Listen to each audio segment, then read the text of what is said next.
streaming in our YouTube, Facebook channels at the same time. So hopefully you can see this in both channels, and I will actually try um, to double check whether both working right now. So Facebook apparently works just fine. That's excellent. And let's double check with YouTube as well. Okay, a bit of a delay in YouTube, but everything works as it should be. So I'm glad for it. So now that the actual so now that I have confirmed that they both work, I will just okay, perfect. So now I can finally start. So the reason why we decided to actually give today's live analysis in social media, it was more or less the Bank of England is in the center stage this week. We have seen a lot of narrow ranges ahead of it, and because as well it's an NFP week, so the two key events of the week have been the Bank of England meeting and the NFP tomorrow. We already have seen RBA reporting on Tuesday. Nothing really changed. But however, the peak of the week is definitely today and tomorrow. So a lot of volatility is expected because along with the Bank of England meeting and the NFP tomorrow, we have finally China, Thailand, South Korea, and Japan back. They have been on holidays due to the Golden Week, as we call it. So the trading volumes have been a bit low, but they are finally back. So let's hello everyone. Hello Emma. Glad that you're here, guys. Hello, watching from Malaysia. Nice. Okay. Hi. Good day to you too, Arun. From India as well. I'm glad, guys. So, if it's the first time that you're participating in this live analysis, so it's your session, as I keep saying. So, ask me anything you want. So, for example, Arun over here asking about dollar, and Name is asking about gold. Perfect. Okay, guys, just a quick briefing of what we have, what we are expecting. Um, what we are expecting from Bank of England. Let me just fix my mouse over here. Okay. What we are expecting from Bank of England, which is right now. So, okay, haven't changed the interest rates as I can see. Okay, the release is already out. They kept the interest rates unchanged. The voting also came out as was expected, with nine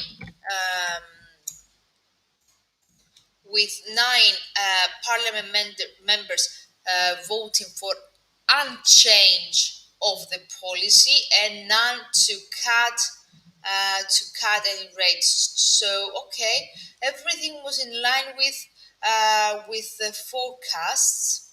Asset purchase facility also it kept unchanged, 895 billion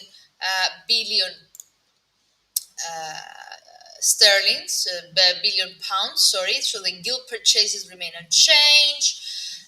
The bank rate votes remains unchanged. The interest rate remain unchanged. So now we should really focus on the details, actually. Okay, so I will quickly shift to pound before we see any comments from the statement. I will just quickly say that what we have seen so far this week is a lot of narrow ranges, right?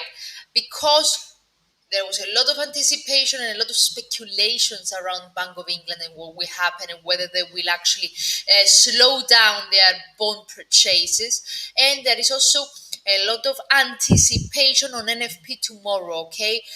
Even though the NFP is expected to have some upside risks for April. So all these two key events is what actually justify the narrow ranges that we have seen this week and even yesterday and today as well. into the markets. So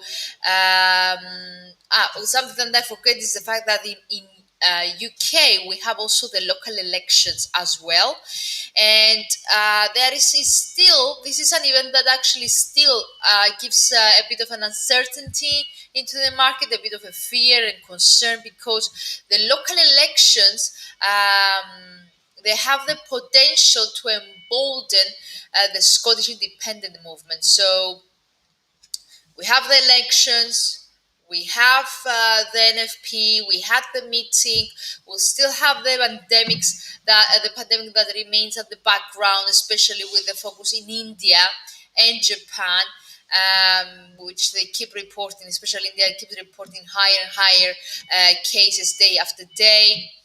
So all these, along with extension of state of emergency in Osaka, in Tokyo, in Australia, in New Zealand, with New Zealand actually and Australia stopping receiving flights from abroad. All these weighs further on the sentiment. Okay, so even though the overall outlook of the market remains quite solid um, in the long term. So there is still a solid optimism in the long term because of the vaccination, more or less, and because of the reopening of the some U.S. states. So there is still the optimism that due to the vaccination, we will manage to get back to the normality. Um, so let's flip a bit. So just before I shift to pound, I will. Okay, I mentioned about vaccination that is really helping the optimistic outlook, but I need also to shift your attention into the inflation trade that we have seen since 2020. So this contraction, I mean, from the one side, India suffering, from the other side, US, UK, Israel had been efficiently, highly effective with the vaccination, reducing new variants. So we have also like differences across the world. So this backdrop this decline in the new cases in the developed world. So UK and US are two of the biggest countries in the biggest economies in the world, right? Israel, China. So the fact that the world developed governments, including US, have done a bit remarkably with the vaccination, and they keep vaccinating people rapidly. So these should actually maintain the inflation trade like we've seen since 2020, along with the stimulus measures. Okay, because we keep seeing extra stimulus measures being taken. So this is something that could keep commodity prices today and for the next and in the near term underpinned. Okay, so I will come to the commodity prices later on, but let's shift to pound and Bank of England because I have news. Okay, but let me shift firstly to the pound.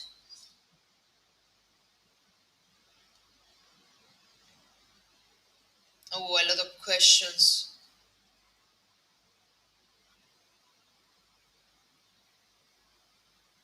Okay, a lot of questions. Okay, guys, I want to start with cable. Okay, I know that you're asking me about other stuff, but I really need to. We need really to see this bounce.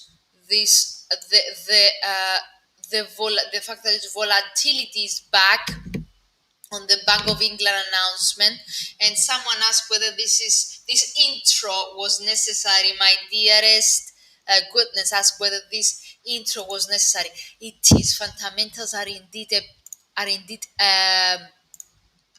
and indeed necessary because we need to understand why it's moving up, why it's moving down, what's the outlook in the long term, what's the outlook in the near term. Is it positive? Is it negative? Is it bullish? Is it negative? Bearish? That's why I insist on doing a small intro in the beginning of each live. So, guys, what has been expected?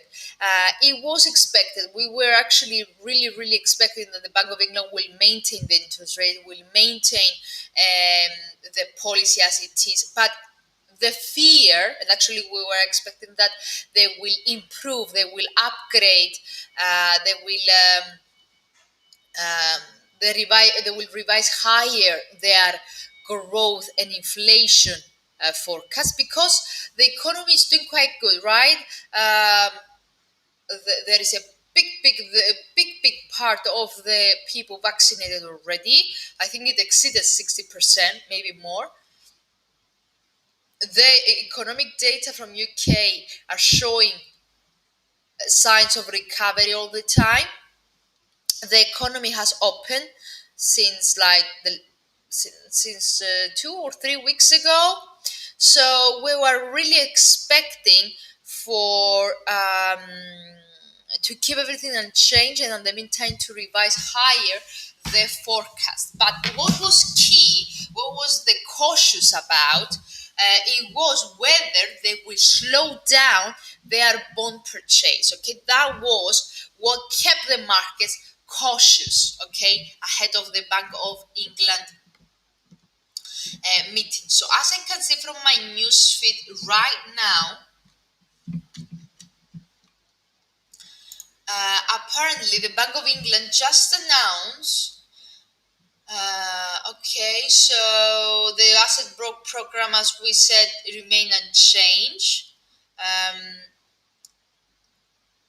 they have downgraded a bit the gross domestic product for the first quarter of the 2021. It has fallen to 1.5%. And they actually, as it was expected, they are foreseeing that the GDP will recover quite strongly to pre-pandemic levels over the remainder of the year. So they revised higher their forecasts. Also, they stated the inflation is projected to rise. And it could actually, the central projection that they have just done, if you're watching the news, if you have the statement in front of you, is that the inflation will rise temporarily above 2% towards the end of 2020, mainly due to the energy prices. So why I'm keep reading all this? Why? Because all this, okay, despite the fact that the policy remain unchanged, the bond purchase remain unchanged, the rate, the voting remain unchanged, these remarks, okay, this upward revision, these remarks that we are seeing in the statement of the Bank of England is something that could support further appreciation for pound. So that's why for the time being we are seeing pound pushing higher. So it is so far at least a good meeting, something that is helping the pound for the time being. Everything came in line with expectations. The cable over here jumped, breaking this the week's territory, the week's peaks at, actually this should be it, 139.30. So week's peak has broken. It actually posted a high up to 139.40, 139.39 for the time being, breaking this ranking market that we have seen since yesterday. And what is actually even more interesting than anything else is the fact that the Bank of England finally steered clearly of any messaging or any firm messaging about tapering, although they are talking about slowing down quantitative easing. So initially, I will put the 30 minutes chart or 15 minutes chart more precisely. No, we cannot see the shift lower. Okay, yeah, you can see this is a 5-minute chart, but I'm putting that on because I wanted you firstly to see that it moved down firstly. It dragged down to 138.50 and then bounced back because the meeting is indeed a quite positive one. There was a bit of a delay between the announcement and the actual statement. That's why the pound suffered temporarily, but now it has bounced back because after all, this is positive for pound. The fact that they have upwards their revision, that they have increased their revisions, they have upwards revised their forecast. Sorry, and the fact that it broke the 139.30, the week's high, is positive for the pound for the time being. In the meantime, because we need to wait a bit for the markets to come down, okay, as you can see, the overall picture remains a bit neutral to positive. So we had a rebound on Friday. The cable managed to sustain this growth on Friday. It managed to sustain it. So that was on Monday. It managed to sustain these gains so far this week. However, key resistance remains the 140 territory, okay? Because as you can see over here is around psychological level, 000 number, and 4 consecutive fractals resistance area, and a resistance that hasn't managed to be broken since March. So for 2 months in a row, 2 months resistance. So this is key for pound, because a decisive breakout above the 140 could actually signal the continuation of this long-term, more than a year upward trajectory for pound against dollar. Okay, and as I taught you already in my post in regards to Bank of England sorry, in regards to Bank of England and sterling in general. And let's not forget that the pound is quite beneficiary against other crosses such as euro, such as Japanese yen, such as Swiss. Also because, not only because of the politics, because of the reopening of the economy, because of the vaccination, but also because of the yields differential. So the pound is benefiting from the low yielding currencies such as Japan and Switzerland. While on the other side,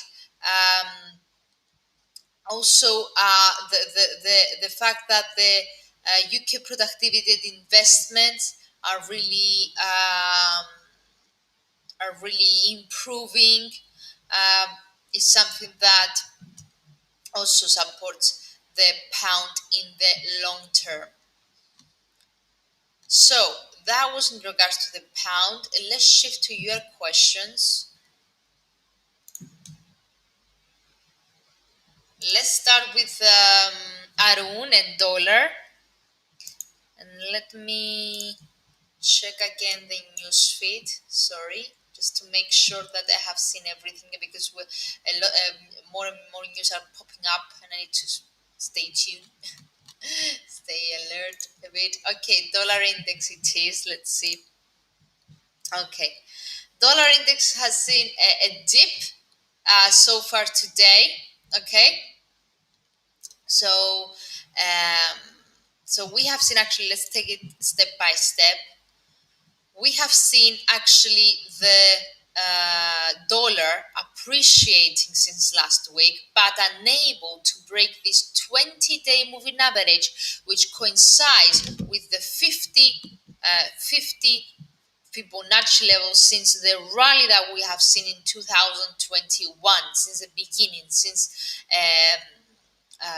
the start of the year, since January. So today, however, we have seen after this one, two, three, four times, fifth time retest of the 20-day moving average and the 50% Fibonacci level, we have seen so far today the asset, the dollar index, declining.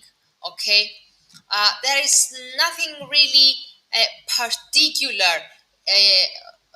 Nothing, not a main reason that explains this decline, other than the fact that this might be a push lower ahead of the upwards NFP tomorrow, plus something that also could had weighted on the dollar. By the way, this is the dollar index in the 1 hour chart.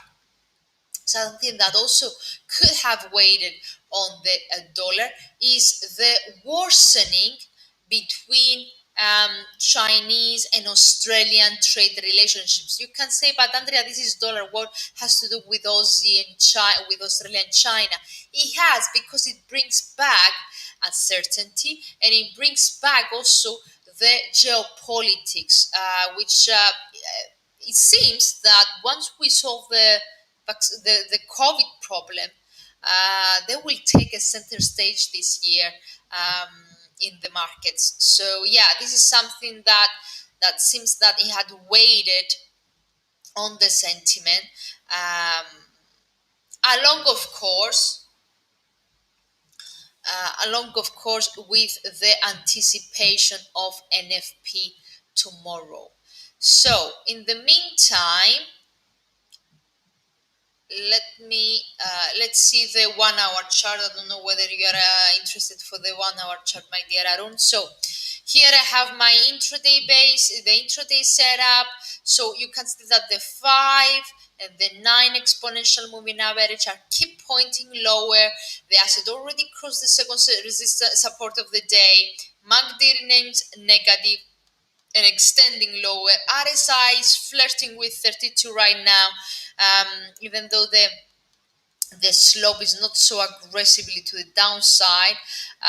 Let's see stochastics as well, because before we finalize. So stochastics have flattened below 20 within the oversold territory. So the asset looks to be in a bearish mode still. So we might see some consolidation because it found some kind of a floor over here. However, the outlook intraday remains negative, so we might see further decline with key support at 90.83, which coincides with the 61.8 Fibonacci level.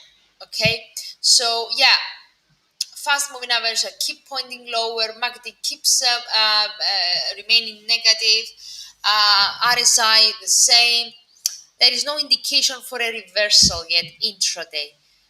In the daily chart, the asset remained downwards despite this rebound, as long as we don't see a decisive break above the 20-day moving average, or at least a reversal at least of the 50% of this decline. The asset doesn't look to change its negative medium term outlook. Hopefully I replied to your question, my dear Arun. Let's move on to gold. Thank you, Nim, for bringing gold.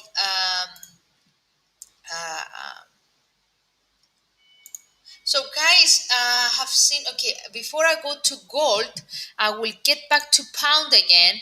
I have just seen, I don't know how I can share this with you, but I have just seen that the Bank of England, let me put the 30 minutes chart now, 15 minutes chart, so the 15-minute candle close bullishly to the upside, long tail to the downside, keep pushing higher. So, okay, the Bank of England, actually, we have the statement out finally, and there is in the statement,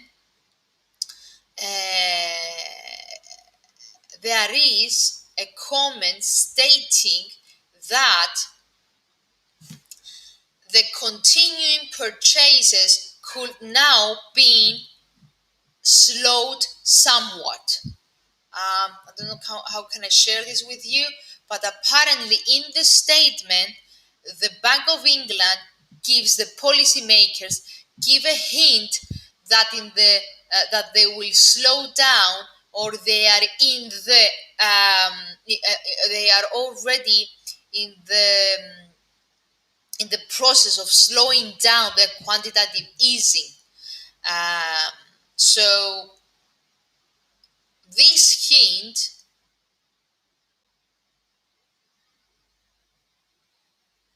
so this is something that could support further the pound. So let's wait and see. Let's get back to pound later. So for now, let's continue with gold. Okay, so this is the 1 hour chart. Let me put the daily chart first. You can see that for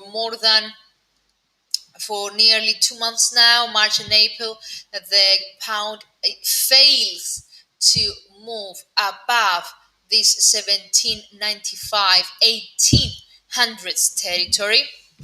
Okay, so despite this appreciation that we have seen in April, it fails to break above 1800s and remains within my descending triangle over here. Can you see it has been in a descending triangle since the July last year, nearly a year. So around 10 months now, it's been in a continuous downwards channel.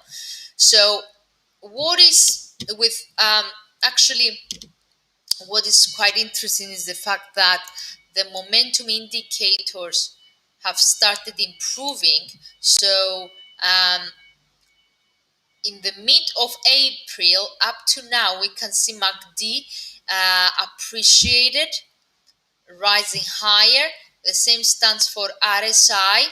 However, um, However, as long as we don't see a rejection and a move above 1800s, a rejection of 1800s, and more precisely, a break of my descending triangle, of my downwards regression channel, the asset gold doesn't look to change the negative outlook into a positive one yet.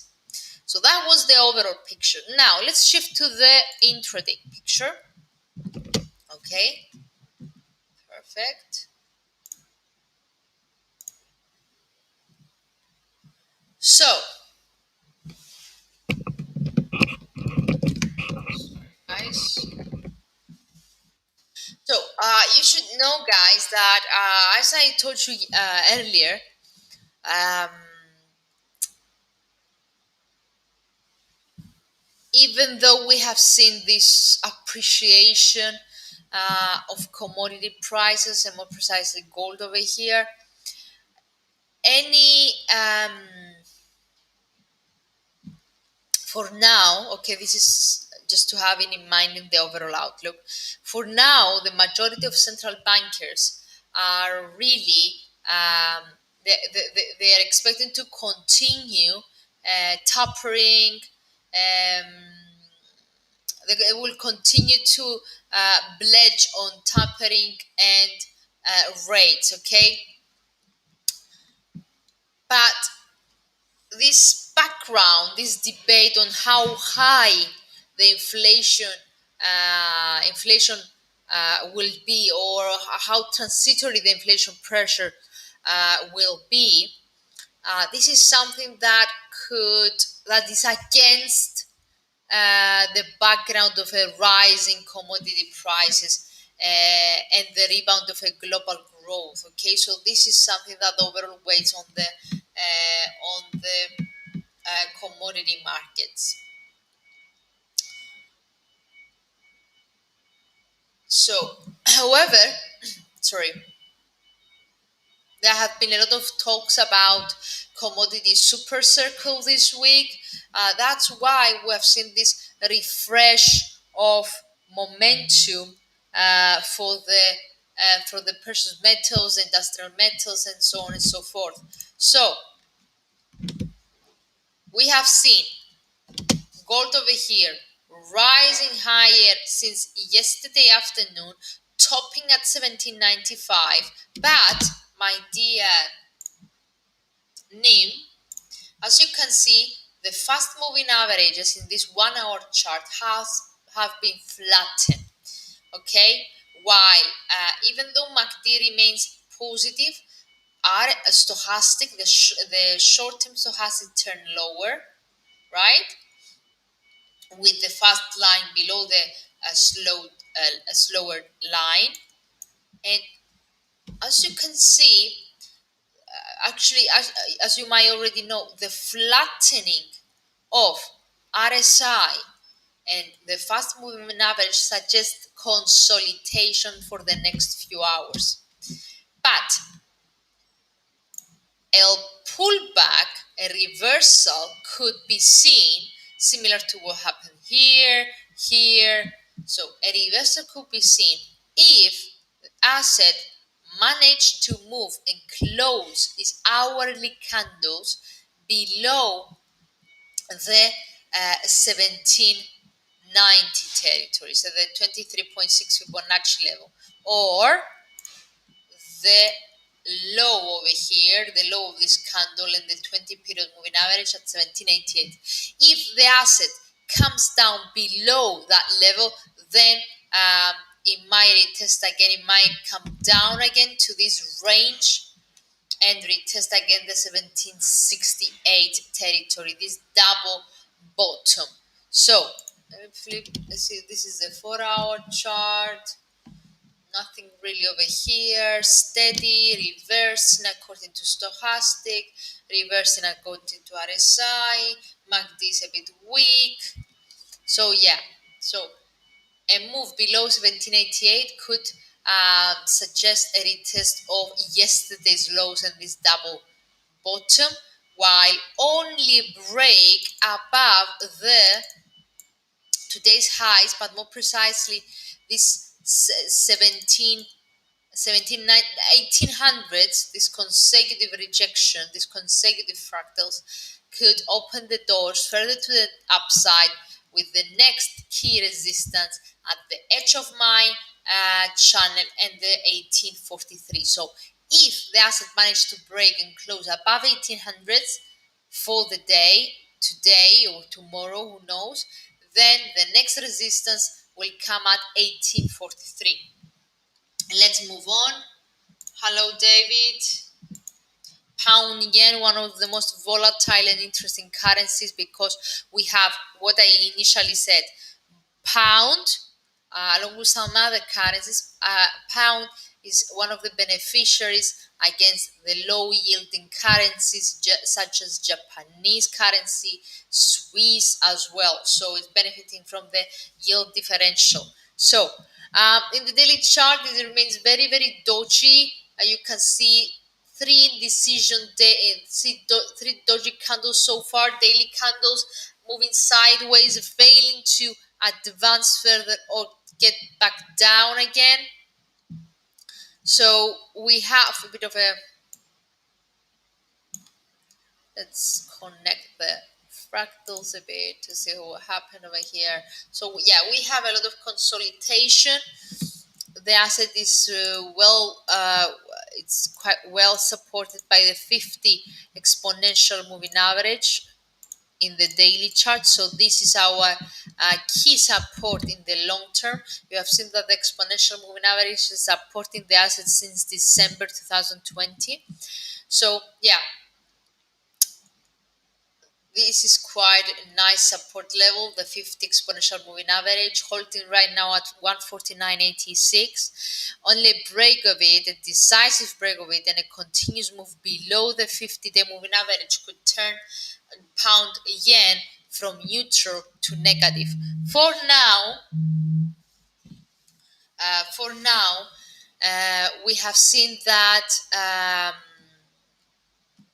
we can see that is consolidating since last week within this range over here, 150, 152. So it's consolidating. Okay, let's leave then. But overall, remains positive. MACD is extending. RSI is flattened, suggesting consolidation in the daily chart. So let's see the 1 hour chart then. 1 hour chart. So in the 1 hour chart, we can see the asset doing some kind like a rounding top over here. So rounding top down to 151.20. Okay, let's have a look.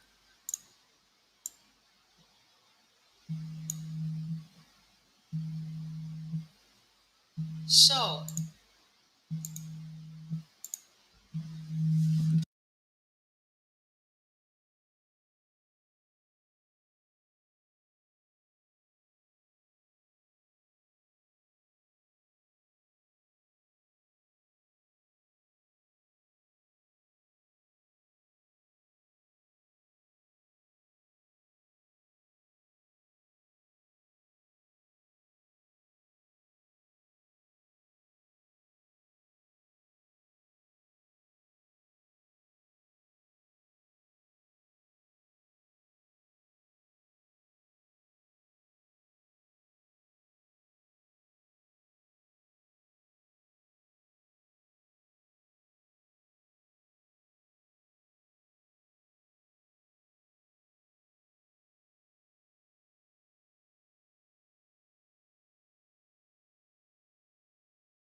sorry guys, I muted myself by mistake. Hopefully you can hear me right now. So as I was saying, we have some kind of a rounding top in this 1 hour chart. So it dipped down over here, holding some kind of an ascending trend line floor over here, and quickly boosted again higher. So for now, okay, right now in the 1 hour chart, we have a negative outlook with RSI below 50, MACD being negative. However, we need to wait to see whether this dip will be sustained or not. Okay, so um,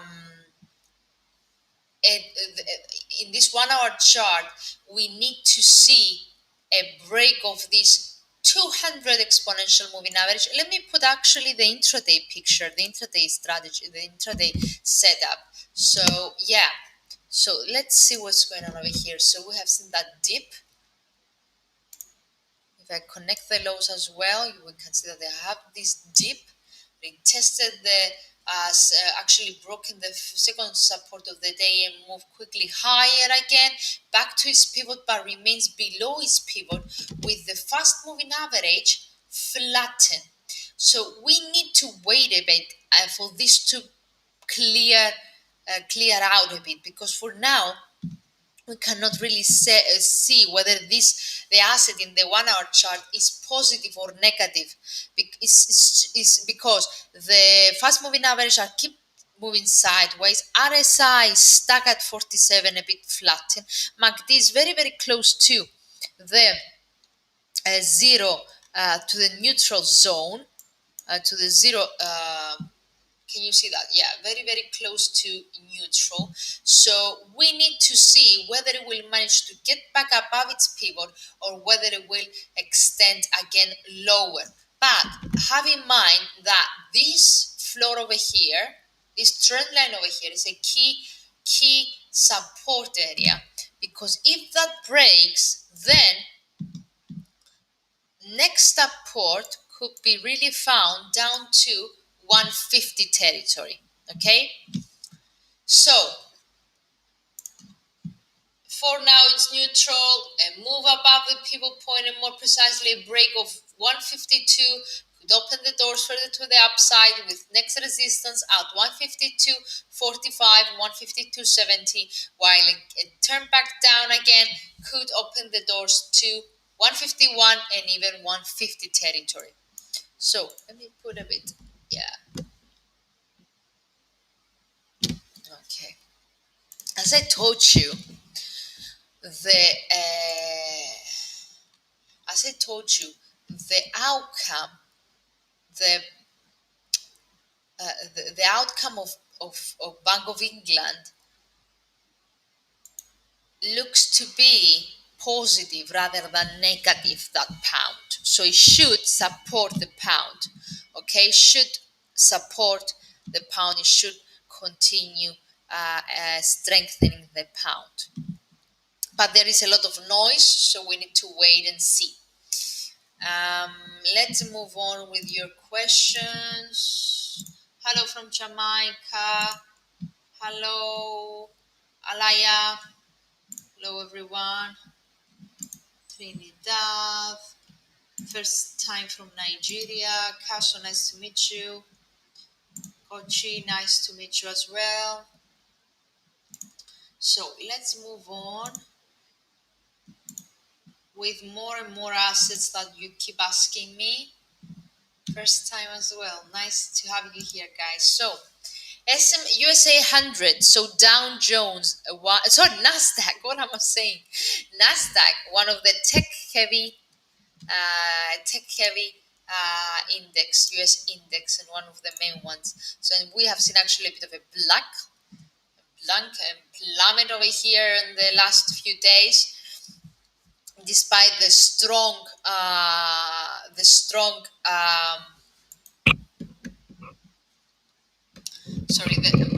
the strong earnings season so far. We have seen a bit of a pullback for Nasdaq and US indices, but more precisely for Nasdaq, because if I compare it um, with S&P 500 or Dow Jones, Nasdaq suffered the most. And this is because of the tech companies and some reports that we had over the week. For example, one of these is the divorce of is the divorce, one of the very famous divorce of the CEO of Alphabet, but also some actually reports have seen earlier in regards to Apple, if I'm not mistaken. Let me find it for you. So where was it? So despite the fact that we have one of the strongest earning season the last few years, we have seen that the Nasdaq and the tech companies are in a sell-off a bit, or they have been in a sell-off, especially on Tuesday. So let's see.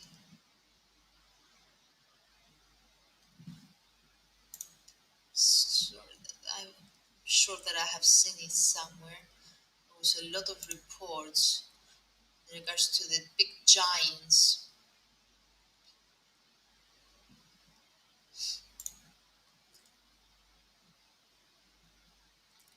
Okay, cannot see that now. But you ask about, let's see the technicals until I found what I was wanted to talk to you about. Nevertheless, so here we have a reversal away from this double top over here, the 14,000 for Nasdaq, continues dip, and actually I need to put this properly, this Fibonacci level. So we can see that the asset reverse back around 38.2% of the gains that we have seen since March. And actually, this coincides with the 50-day moving average. So this is a key support level for Nasdaq. As long as the Nasdaq sustains a move above it, then this looks to be just a correction of this long term appreciation, long rally. But if any time within the week breaks this floor, then we might see it turning back to 1561 Fibonacci level, or even down to, come on, down to 12,000 territory, similar with what happened in the previous planks, down, bam, bam, bam. So you can see that it needs like some pullbacks before continuing the this rally. Now, something that affects the stocks, the equity markets, but also the commodity market as well, is the fact that we are seeing investors, okay, switching, turning into more cyclical sector. What I mean, one of the reasons that we had a sell-off this week on tech companies, and as a consequences, um, my dear Kumalo, one of the reasons why we have seen this sell-off over here, it was due to the tech stocks. But why into the tech stocks? Because we have seen people turning their attention, turning their money, taking money out of tech companies, of the big buyer, of the big giants, and shift them to cyclical sectors. Who are the cyclical sectors? Cyclical sectors are the companies, are the sector that benefited, that started benefiting right now, and that benefited on the um, pandemic, but other than the stay-home shares. So what I mean, we have seen that US is restrictions, is lockdown restrictions. We have seen that they have reopened their economy in UK and in US. We have seen that there is a lot of demand for traveling in Europe from UK citizens, from US citizens. So we are getting back sectors like that they have to do with tourism, with traveling, with hospitalization, or even we have seen profits on drug makers. These are so-called cyclical stocks. So now that the vaccination is in progress, now that the economies, some of the economies of the main economies have reopened, and now that we started seeing demand on traveling, those sectors are benefiting, and we've seen that investors are putting their money in those sectors. So one of the main reasons that tech companies suffered one of their worst days this week, and why Nasdaq turned lower, is due to that. Is because investors switched to cyclicals amid the hopes for a strong economic recovery and a reversal and an improvement in the travel sector as well. Now, this I mentioned that this is something that also benefiting commodity prices. This is the case because this demand on European traveling, this demand on the reopening of the US and UK is something that takes out for now the worries on Indian oil demand, okay? And that's why we have seen oil prices extending as well. So we have shift, improvement of oil, improvement of cyclical stocks, improvement of commodity currencies and prices as well, because we have we are actually fueling inflation expectations in the bond markets as well, something that supports higher prices for commodities. Now, so have in mind, my dear, that this is a key support level 13,374 to 13,300 is a key support level for Nasdaq. If that breaks, then your eyes should be on 50% or even 61.8% Fibonacci level for the asset, because also MACD is slowing down, so this suggests that the positive bias is decreasing. RSI fell below 50, flattened a bit, suggesting a bit of a consolidation, but it fell below 50, hasn't recovered yet. So eyes should be on that floor. Now, if it doesn't touch the floor, if it indeed found some support, we need at least a reversal back above the mid of this distance. So the mid of this level should be around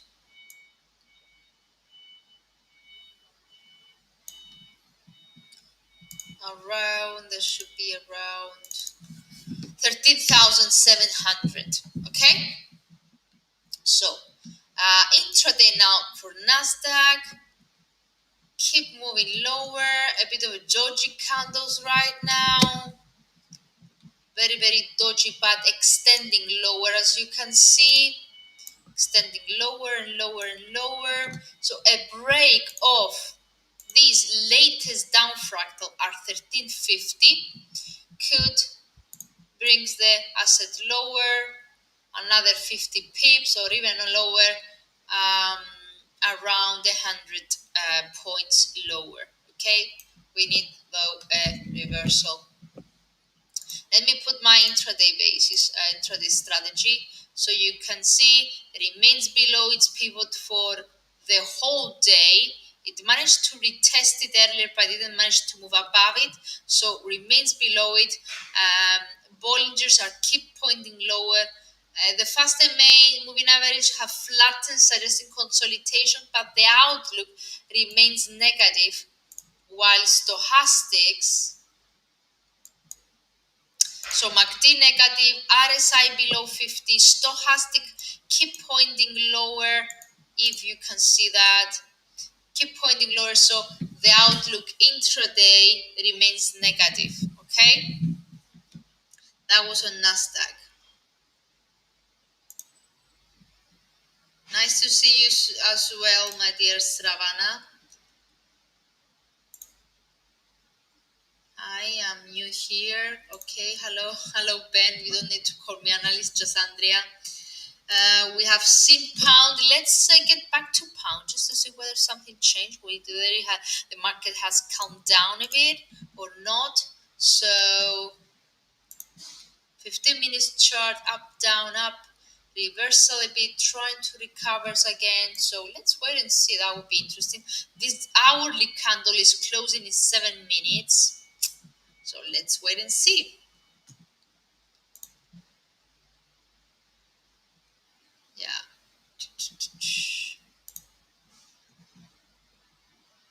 Hello, everyone.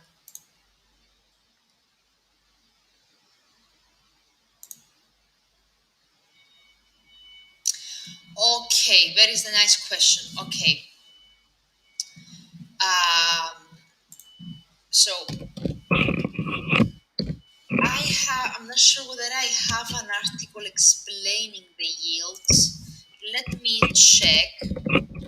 But even if I do, I'm not sure how can I share it with you over YouTube. I don't know whether I could put it as a comment maybe.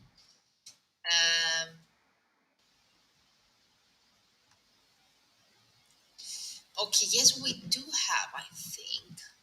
Need to find it though.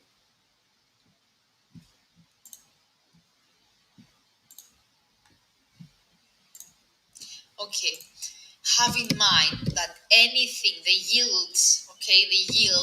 bond industry, the bond sector is actually very, very helpful for giving you the overall picture of the markets or of how the country's currency might move from now onwards. Because yields, okay, the yields, okay, which I cannot find the article right now. I had a brief explanation of how yields affect um, how yields are correlated with the currencies. But guys, you need to understand, or you need to read a bit about yields, okay? About yields, about yield differentials, what is a yield, how it affects the markets, and so on and so forth. Okay, yields, okay, or if you actually let's take it step by step. The An overview of how rate differentials are actually how they are doing, where they're standing. They could give us a very relatively easy way of assessing the long-term trends in currency pairs. That's why when you find out the how the yields are, the yield differentials for each country, the yields actually of each country, how they where they are placed, and let's say, is the Japanese yield stronger than euro yield? Is the Japanese yield weaker than pound yield? The UK yield?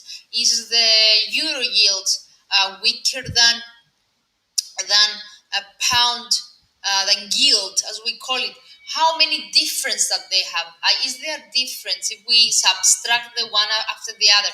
Are we getting a wider and wider and wider difference? So as we move along, their difference is getting wider and wider. So if something like that happens, if you know what all this, if you understand all this, then you will be able to assess the long-term trend of each currency. For example, dollar yen. Yen, right now, the Japanese yields, okay? The Japanese yields, if we compare them with the US yields, the United States yields, they have a huge difference, and this difference, if we subtract the one from the other, we can see that this difference is getting wider and wider. But the Japanese yields are actually weaker in comparison with the United States one.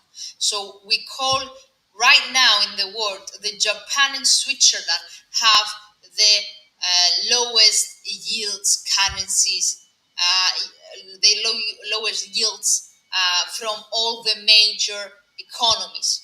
That's why, by having this in knowledge, we know that based on yields analysis, we know that dollar yen, for example, the overall trend is to the upside, so yen is weaker than dollar.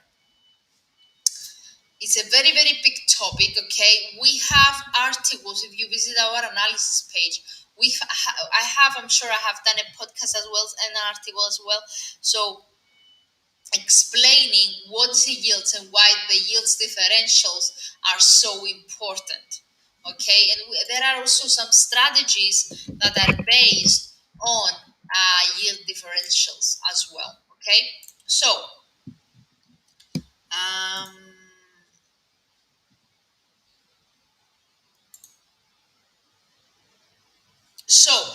okay, good question, very good question, dear MHB. So sterling is actually sustaining a quite positive outlook for the months ahead, and that's because um, First of all, we have Brexit out of the way. Okay, very, very important. Is the very first economy that one of the top three economies that managed to vaccinate the majority of their people. Actually, maybe I'm not sure about it because I saw that they now starting the phase 3 trial, so maybe they have vaccinated already. Overall, the pound is actually has a it might be the second strongest currency um, um, over the last few months, but also is having a medium and a long term positive outlook. And the one reason is the yield differentials because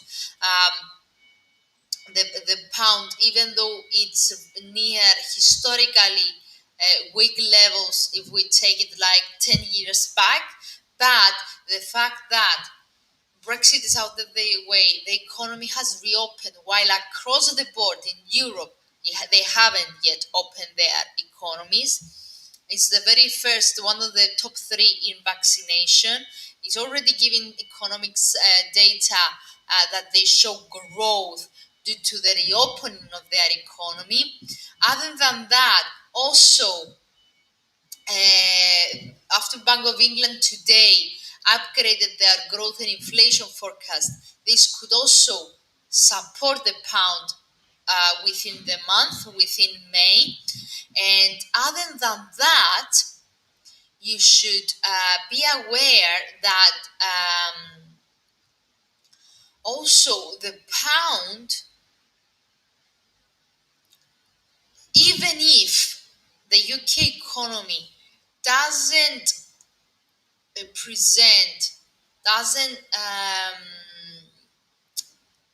present or continues to present strong economic data, the prognosis or the anticipation, the sentiment, the belief that the UK economy remains strong and it will continue being strong on a reopening path because on the back of the highly successful vaccine program, this could push sterling higher. So that's why, my dear MHB, is crucial to confirm a break above 140, a break and a move that it will be sustained above 140 could strengthen more the sterling against dollar or any other currency. Okay, so keep 140 in line, keep 140 monitored. And last but not least, I want to remind you that sterling has been developed, has also developed a pandemic era proclivity. Okay, so it's positively correlated with risk appetite in the market. So every time that there is risk appetite in the market, we have seen pound benefiting and being supported by a burst in risk appetite in the global economy, in the global market. So it has developed, it has is positive correlated with risk appetite. What am I missing? Am I missing something in regards to pound? Is the is the is the pandemic era proclivity that it has that is positively correlated with the risk appetite?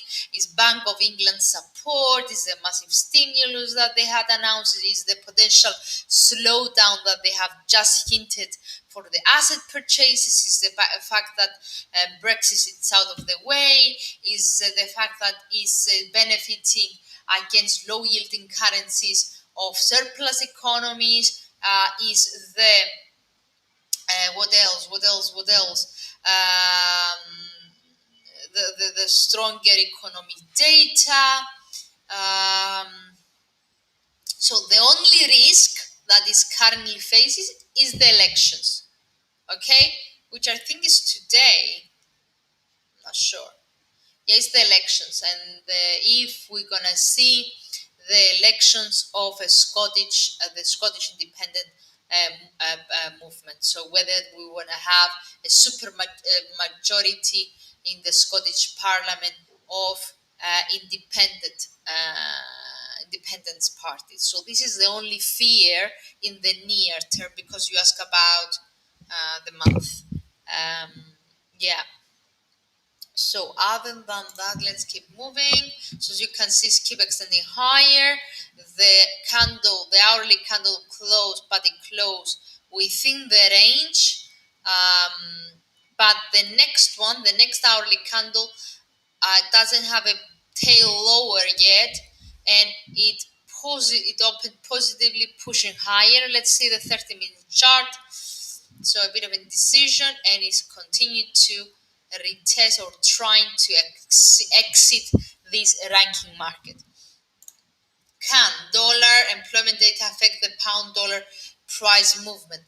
They can, but in the near term. Every time during the release, we have a lot of volatility, we have some ups and downs. So during the release, the any asset, any dollar cross could be affected. Okay, so if you have set if you had done your risk management and setting stop loss in a quite wise level, away from the market noise and the instant volatility due to the release, then you will be perfectly fine. Yeah, but it could affect anyway any dollar cross, because we're gonna see a lot of volatility on the data, especially if it fails sharply, or if it bit estimates like aggressively. By the way, since you asked about the jobs tomorrow, I would like to remind you guys that we are expecting an upside risk tomorrow. So let me find the exact number. The markets are really forecasting around 850,000 jobs tomorrow. So that's what was the last reading? I don't really remember. I think the last reading was at 183,000. Wait a minute, let me double check. So the last reading was at, no, sorry, 916,000 was last time, but the forecasts for tomorrow are like vary from 850,000 to 978,000. So let's wait and see. But for sure, the majority, if not all the analysts all over the world and the research houses are expecting a growth, a decisive growth of the NFP tomorrow. So if the report tomorrow, if non-farm payrolls and hourly earnings, the wages, beat estimates, okay, so if the overall report comes positive, stating all that we have more jobs, less unemployed people, higher hourly earnings, then if it's overall positive, without any doubt, without any negative reading, this could support the dollar, but in the near term, okay, in the near term, in the short term.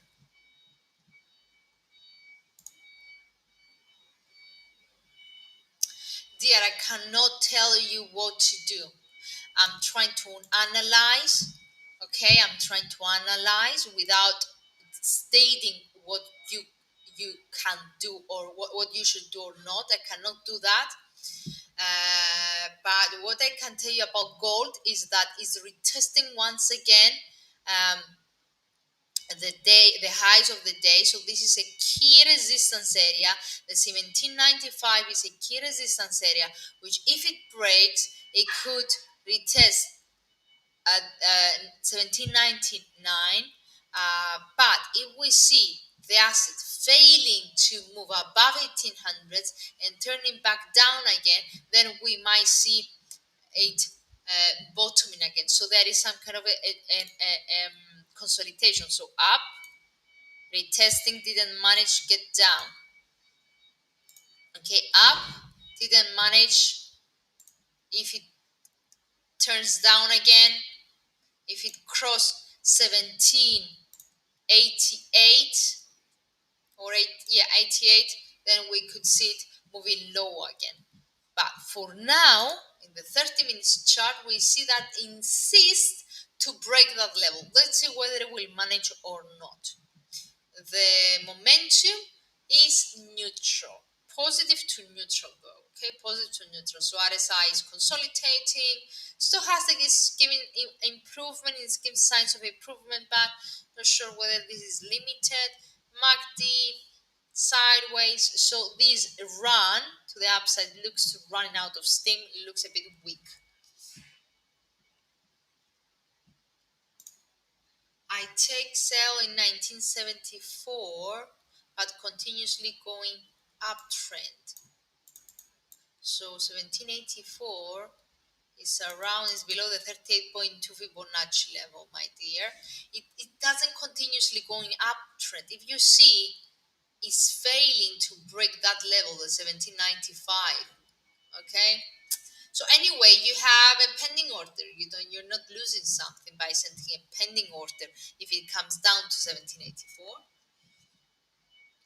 But key immediate resistance level is at 1795 and immediate support level is at 1788, which is this bottom over here, this low fractal. But also if you go to the 1 hour chart, is below the 23.6 Fibonacci level and below my 20 period moving average. So this is the immediate support level for gold, immediate, the near term one. Okay, resistance 1795, support 1788. If that breaks, next it could retest 1781, 1780. If that breaks, it could open the doors down to this double bottom over here. So guys, I'm running out of steam. This is the final call for questions. Until I have your question, I will shift to oil because we haven't really say anything about oil, and it was it was actually keep moving higher. The whole April and May so far, with a bit of a reversal on the profit taking on the 66.75 area. So we have seen it benefiting significantly since last week. We can see this continuous rally, but yesterday, because it was after this boost higher, it reversed some gains and get back to the 65 or 64.80 territory. So oops. Okay, so we have oil. Oil actually benefited from what I said earlier, from the easing restriction in the United States, from the higher and higher demand of European traveling sector, and with this in mind, the expectations of higher fuel demand and jet demand boosted oil higher to 66.75. Okay, turn lower, however, yesterday on the close and so far today turned lower. That might be on the trade tension between China and Australia.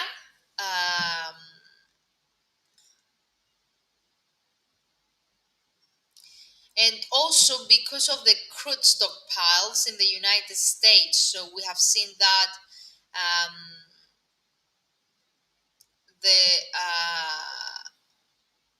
the world's largest oil consumer, United States, fell sharply more than expected, and this is something that in the near term it waited on the oil since yesterday. But the asset, if you check, remains above 5 exponential moving average, 9 exponential moving average, and 20 simple moving average in the daily chart. So it sustains a move above the 61.8% Fibonacci level since the drift that we have seen in March. So it sustains gains. Okay, so remains in an upward trajectory. MACD remains positive. RSI above 50. So yeah, only a move back below 64. Okay, below 64 could give a hint, could give a signal that, you know what, oil might get down again. For now, this looks to be just a short-term pullback, a short-term correction because it had been overbought. But a move above 66 level again could open the doors to 67.98, so nearly $68, which it has been more than nearly 3 years high. Okay, so this is the next level to be watched for oil if it continues recovering. Guys, any other questions? I'm running out of steam over here. Let me check Facebook as well. Oh, someone asked about CAD yen and I missed it. Sorry for that. CAD yen.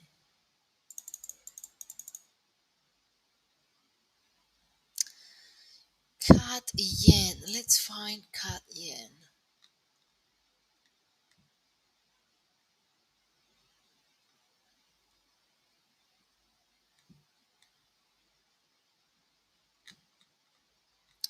CAD yen, pound yen, CAD yen. Here it is. Okay, let's start with the daily chart. We have seen a strong rally. Yes, sorry, I remember pound yen, CAD yen, and New Zealand yen have been in a nice rally this month, actually since the end of April. So nice rally. If I put the weekly chart, actually not the weekly, even the monthly chart, you can see that this high territory, the close last week actually bring CAD yen back to January 2018 territory. So at this long-term resistance that has been sustained for more than 3 years now, more than 3 years now. So the asset, and you can see how strong the long-term momentum remains. Can you see that? No, you can't. I will try to extend it, remove ATR. So RSI, even though it dipped a bit lower in April, this is a weekly chart, is keep extending and doing some higher lows over here. MACD, as you can see, is keep extending. So momentum, long-term momentum is aggressively positive. The asset remains at 2018 high territory. What's key is to break that let me just check that fractal back in 2018 to break the 989.20 territory. So far what is it done? It's already broken it, but we need a close above it. So keep stretching, positive in the medium and long term. So just for those that are interested in the long term, the next resistance for the asset is over here at the 91 territory, long way higher. Okay, if that breaks as well, then that brings us more and more higher. So let me put the Fibonacci retracement to see this. Yeah, a move up of 91 might brings asset to 161 Fibonacci extension at 94.90, but this is in the long term. Let's see what's going on in the 1 hour chart. over here, the outlook remains, the momentum remains positive. You can see that it's keep rising, right? So keep rising. It's above its pivot for the day. MACD remains positive. RSI remains positive. Um, Let me use also parabolic SAR. It's my parabolic SAR.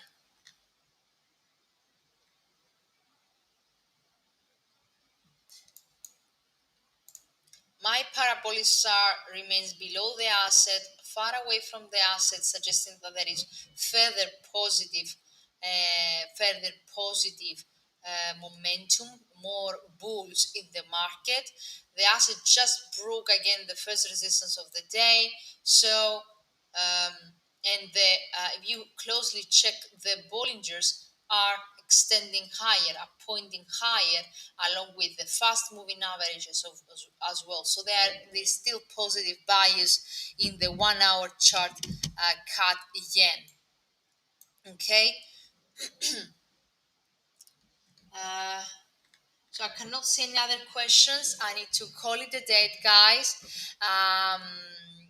Let me have a last final check up of the news feed to see whether something else happened. We have Mr. Bale speaking. He says that the risks to inflation projection are broadly balanced. This is something that could support further pound. It could be pound positive. These remarks from Mr. Bale. However, as I can see, it turned down again. So yeah, we need to wait a bit for the comments and the speeches to finish until the pound settles somewhere.